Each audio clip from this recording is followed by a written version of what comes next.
The notification popped up like a landmine, 9:13 a.m. mandatory sync. Not 9 o'clock. Not even 9:15. Just 9:13. A timestamp engineered to destabilize. My gut twisted. The sender? Greg, the HR ghoul with a smile like prepackaged lies. Subject? Realignment. Strategy touchpoint. Translation: You're about to get blindsided. I stepped into conference room B and immediately tasted tension in the air, new carpet fumes mixed with something far more sinister. Greg was perched at the corner like he owned the oxygen, and across from him sat Martin. My manager. 12 years of loyalty, mentorship, late-night crises, and platform rescues. Couldn't even look me in the eye. Just swirled his lukewarm Starbucks. Like it held the secrets of the universe. Thanks for joining us, Ashley, Greg said with his trademark lizard grin. My chair was already pulled out. Red flag number 1. That only happens during terminations, HR shakedowns, or ceremonial betrayals. Then it started. Corporate buzzwords fell like dull hammers. Streamlining vertical alignment, enhancing operational synergy, role overlap identified. My ears heard one thing: you're out. The justification? Efficiency. The reality? They found someone younger, cheaper, and more gullible. A spreadsheet addict who thinks pivot tables are personality traits. Martin, the man who once called me irreplaceable, nodded along like a malfunctioning bobblehead.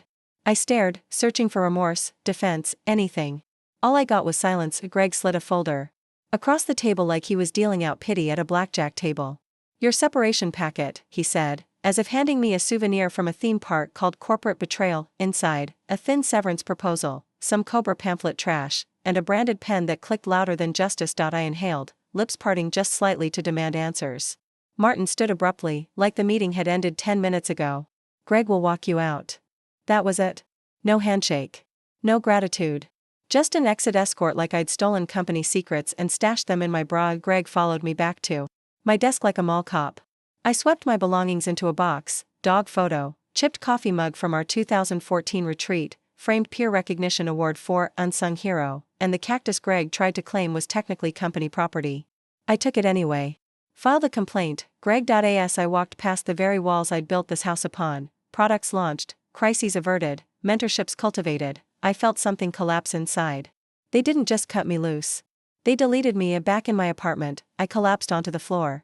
Maple, my golden retriever and emotional support fluffball, curled beside me, licking my hand like she sensed the storm. 12 years. Gone. Like a bad line of code wiped from memory. But rage makes you sharp. And at 3:47 a.m., I was sharper than I'd ever been. 1 tab, industry severance norms. Another, legal entitlements for senior professionals post-acquisition, and 1 document. Blank, titled, What I'm Owed. By sunrise, I'd printed compensation benchmarks, reviewed internal exit packages from Glassdoor whistleblowers, and dug out my original offer letter with a benefits clause no one ever expected me to read. When I returned the next day for my final HR session, I didn't walk, I arrived. Navy blazer from my 10-year company anniversary, hair tight, tone tighter. I brought a binder. Color-coded, indexed, annotated. Greg looked up from his Diet Coke like I'd interrupted his soap opera. Let's make this quick, he said. I didn't smile. I opened with facts. For someone with my tenure and performance history, severance typically ranges from 4 to 6 months, I began. What you're offering doesn't cover medical insurance, let alone mortgage obligations. Greg leaned back, exhaled through his teeth like I'd asked him to solve quantum physics. Unfortunately, what we've proposed is standard for this type of offboarding. Standard is not a legal term, I replied, and I'm aware of at least 3 marketing managers who received double this with less than half my service time. He blinked. Those cases are confidential. But relevant. Greg shifted. Uncomfortably, I'm not negotiating, I clarified. I'm correcting. And suddenly, the energy shifted. Greg wasn't in control anymore. I was. Because unlike most who get walked out, I read every damn word. Every clause. Every policy. This wasn't a plea. It was a prelude. They thought they'd ended my chapter. I was about to rewrite the entire book. It struck like a wrong note in a farewell ballad, off-key, hollow, and laced with contempt. Greg might as well have looked me in the eye and said, "We know your value, but we're counting on your silence." I leaned forward, voice steady. So after more than a decade, I walk away with 2 weeks' wages, a brochure about therapy, and a slap on the back that says, "You're easy to replace?" Greg summoned that textbook HR expression, half smile, half pretense. "Ashley, we don't see you as disposable. Your efforts were truly appreciated." I didn't flinch. Then why am I being shown the exit like I triggered a fire alarm with a coffee spill? He paused. Mouth parted like he might offer clarity, then abandoned the attempt, returning instead to his safe zone, corporate incantations. I'm sorry. This wasn't a performance-based decision. It's standard protocol. That phrase? It detonated something sharp in my chest. A bitter laugh escaped, jagged and involuntary. Standard protocol, I echoed. Did you whisper that to the 12 end-of-year parties I coordinated on zero budget? Or the financial chaos I juggled every Q4 to keep departments solvent? How about the time I fixed your presentation on diversity because you misspelled equity? Greg's nostrils twitched, the closest I've ever seen him to actual emotion. I recognize this is frustrating. But the terms are firm. And that's when it landed, clear, clean, like a scalpel. They didn't think I'd push back. They'd wagered I'd roll over. Too exhausted, too loyal, too stunned to fight. They figured I'd clutch my little cardboard box, sob over a bottle of wine, and quietly start clicking easy apply, but I wasn't grieving. I was offended. They weren't even trying to cloak the insult. They wanted to ghost me without guilt. A disappearing act, tidy, bloodless, silent. Greg nudged the folder toward me again like it contained something sacred. Once we have your signature, we can process final payment. I stared. Pages of legalese, lowball figures, and a clause that made my stomach flip. I'd forfeit all rights to pursue legal claims if I signed something flammable, buried deep, flared to life. I'll have it reviewed, I said calmly, rising from the table. Greg blinked. You're not agreeing today? Not until someone with a JD looks at it. He tensed. Of course, you're entitled to legal review. But nothing will shift. This is the standard. If you say that word again, I cut in, I'll get it tattooed on your forehead in Comic Sans. I left without ceremony. Folder in one hand, dignity in the other. And for the first time since they yanked the floor out from beneath me, I didn't feel small. I felt finished. Finished with silence. Finished with asking for space I earned back home. I started feeding company files into the shredder like they were overdue debts. Manuals. Policy handouts. HR training decks. Achievement certificates no one remembered giving me.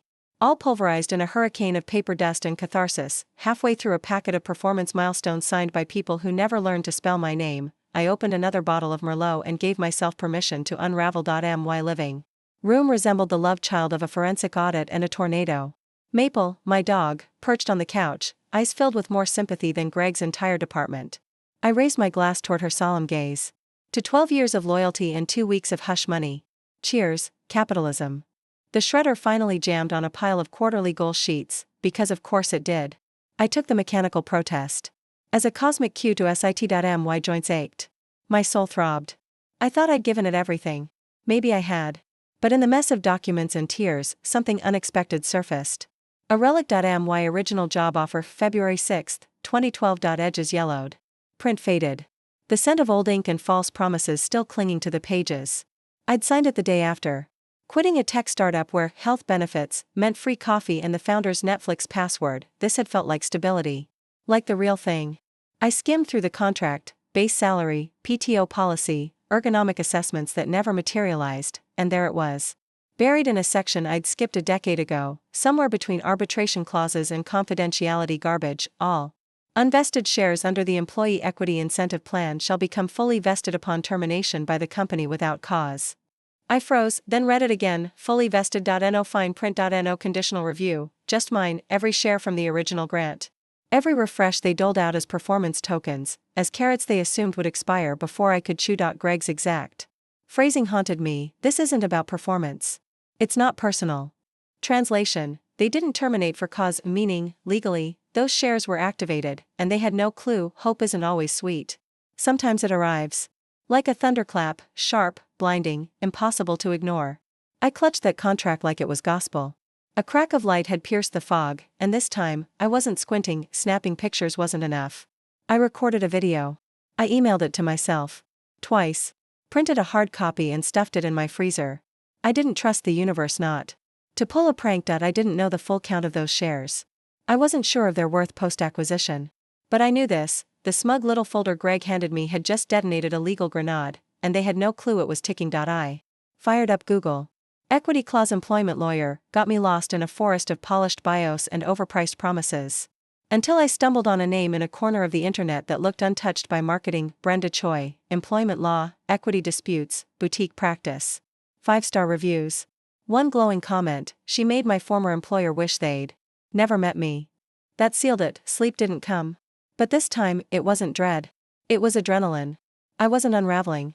I was assembling. Brenda's office sat above a coin laundry on a side street most GPS apps mispronounced. No glass walls. No receptionist in designer heels. Just a dented brass plate and a dusty bell that chimed like it belonged in a prairie. General store. I rang once. Nothing. Rang again. A muffled voice replied through a cracked door, hold your horses. If you've got a severance folder, don't touch anything until I get gloves.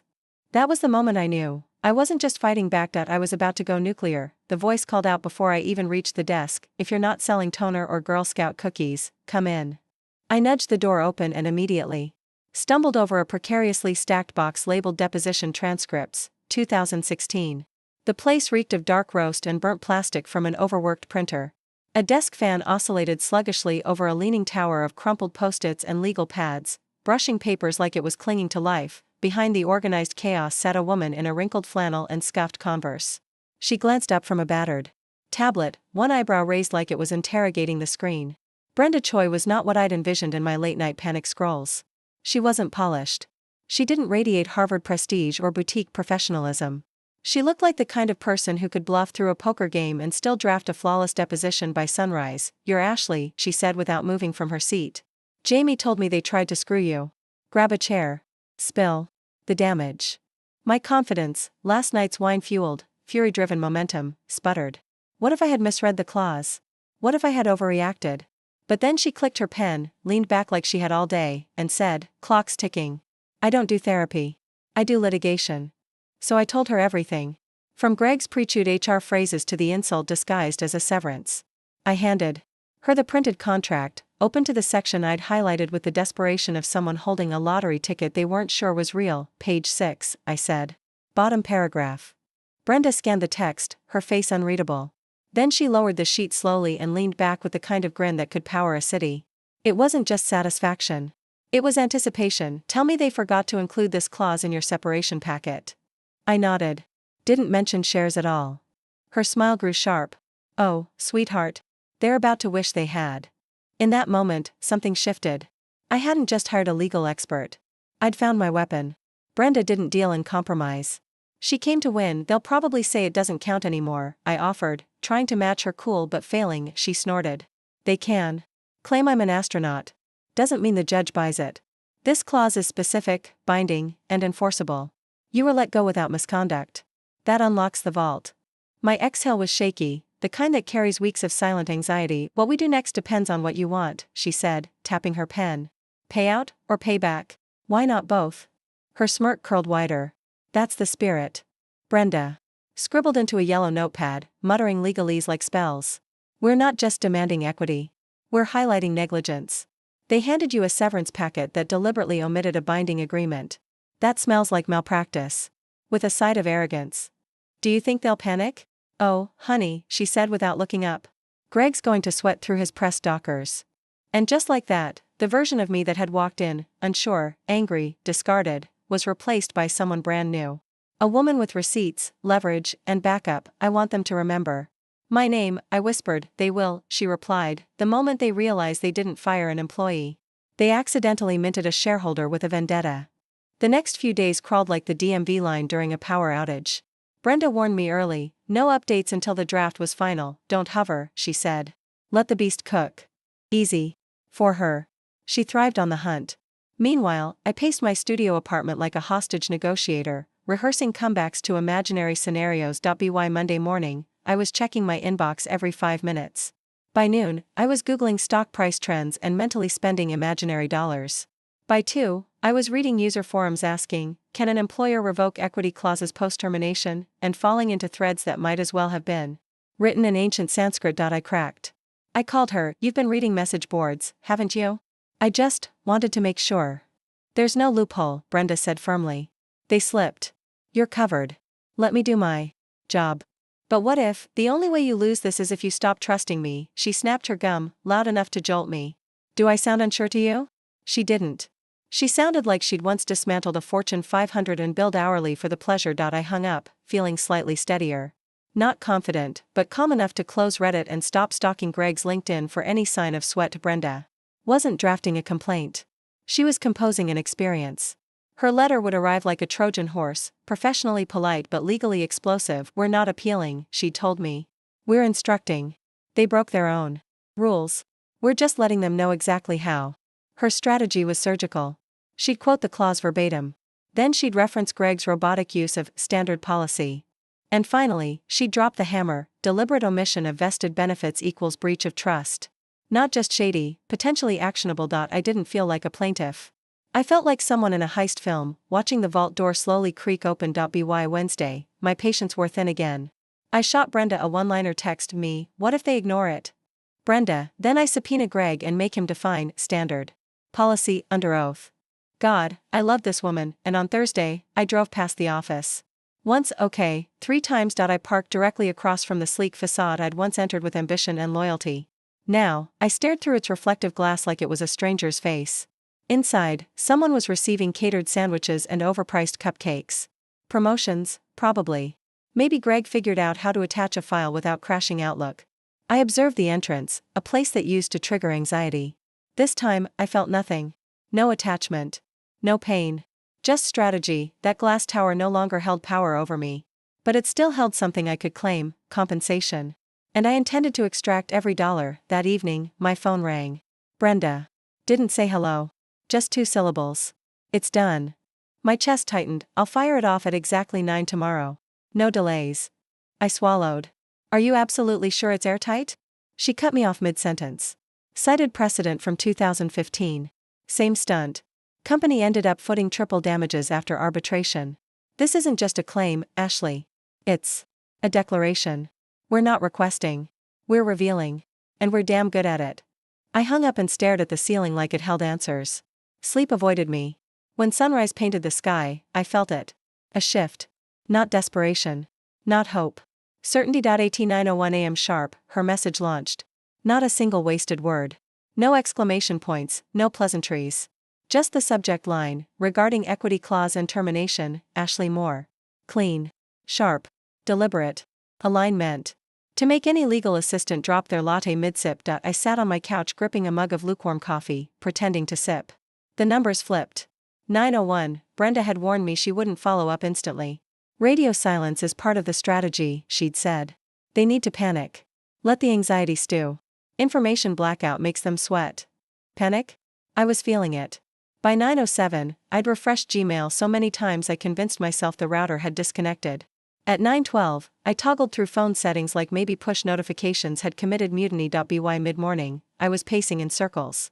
Maple, my dog, watched me with increasing concern.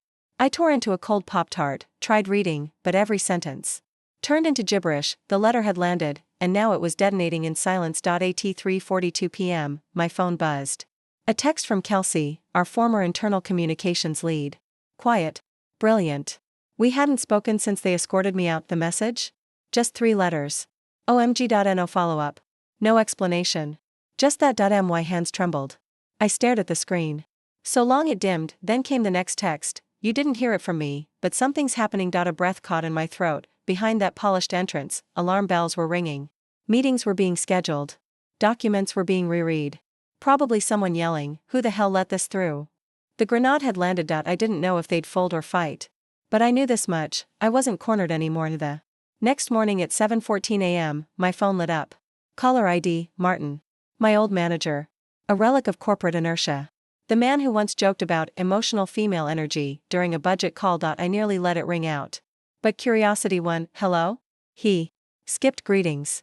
Ashley. What the hell did you do? His voice was ragged, not angry, nervous. Like someone realizing the fire alarm wasn't a drill. Good morning, Martin, I said, sipping slowly. It's been a while. Don't play cute, he snapped. You have no idea what's happening here.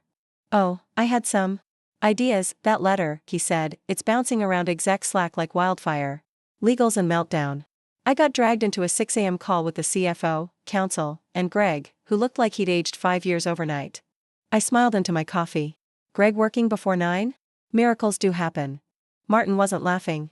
Do you know what those shares are worth? I didn't. But I wanted to. That clause, he continued. It triggered a vesting event that reclassified nearly 13% of the recent grant pool. My eyebrows rose. Didn't the company just announce a new equity program in Q2? He sighed. Yes. And you were still on the eligibility list. The HR software didn't update your status before the restructuring went through. A pause. Well, I said, tone flat. That sounds unfortunate. For them, he growled. It's affecting our quarterly statements. This isn't just about money now, it's a governance issue. The board is furious. They're demanding accountability. My pulse raced. This was bigger than I thought. The CEO's furious, Martin added. He left the meeting early. Said this could result in a formal investigation. There's talk of suspensions. Greg's under review. That part almost made me laugh. You can't be serious about going forward with this, Martin pleaded. You got a package. Why push it? I leaned back and grinned, because I read the fine print. And this time, I'm the one holding the pen. Why stir the pot? I let his question sit in the air a little longer than necessary before answering. Because you treated me like I was replaceable, Martin. You expected I'd fade away without protest. But I read the contract.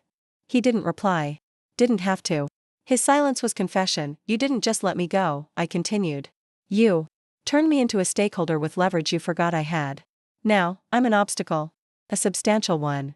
He exhaled heavily, like someone who just lost an argument and their alimony case in the same breath. I liked working with you, Ashley. He mumbled that. I leaned forward. You liked me doing your work for you. You enjoyed the convenience. You never noticed the mechanisms running beneath your nose.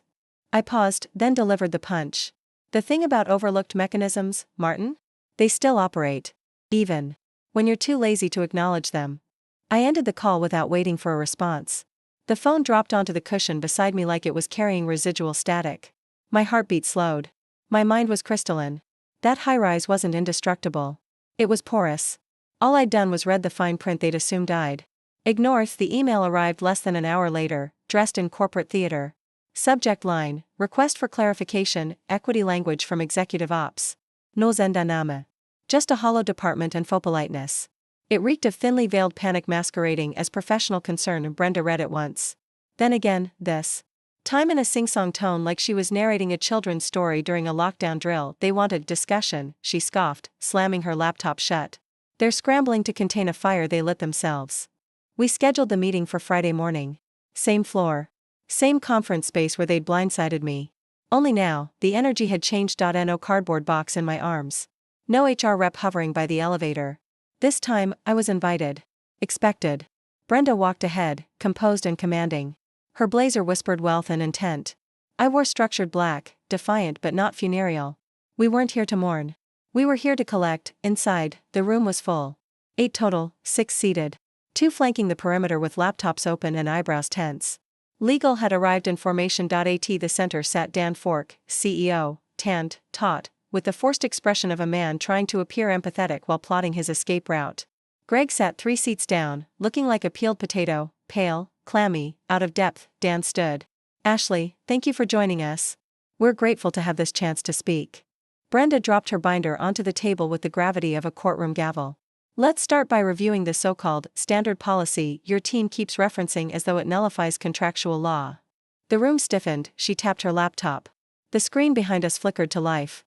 Highlighted in digital amber was the clause, the one they hadn't expected me to remember. All unvested shares shall become fully vested upon termination without cause. She read it aloud like scripture. One of the attorneys inhaled, ready to interrupt. Brenda raised a finger. We'll get to your thoughts. Greg first.